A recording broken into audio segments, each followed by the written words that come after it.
Bonjour à tous, aujourd'hui je vais présenter et tester pour vous la perceuse visseuse à percussion DeWalt DCD 709. Celle-ci est disponible dans le coffret DCD 709 L2T, qui est constitué d'un chargeur, de 2 batteries 3Ah, ainsi que de la perceuse. Ce modèle étant une perceuse à percussion, il faut compter un poids modéré de 1,5 kg. Une puissante LED viendra éclairer votre surface de travail, et le mandrin ainsi que la transmission tout en métal vous assurent une fiabilité à toute épreuve.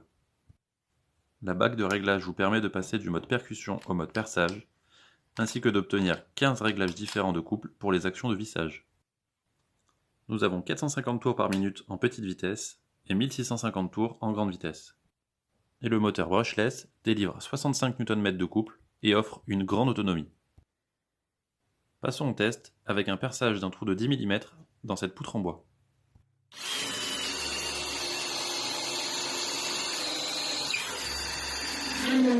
Aucun problème. Maintenant, essayons un test de vissage avec une vis de 5 par 120.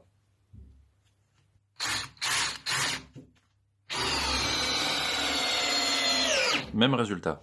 Maintenant, je décide de tester le mode percussion. Ici, avec un foret de 12 mm.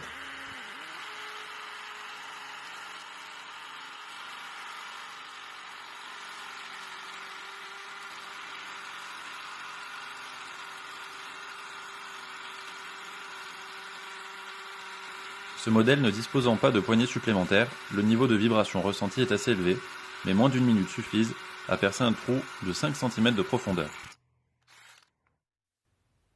Ici, une seule charge d'une batterie de 3Ah m'a permis de percer une centaine de trous en 4 mm dans de l'acier de 4 mm d'épaisseur. Suite à ces tests, nous ne pouvons constater qu'une chose. La nouvelle motorisation 18V XR brushless permet un travail efficace et surtout un réel gain d'autonomie. Et ce, même lors d'une utilisation intensive, comme par exemple du perçage de gros diamètre dans du béton ou des métaux.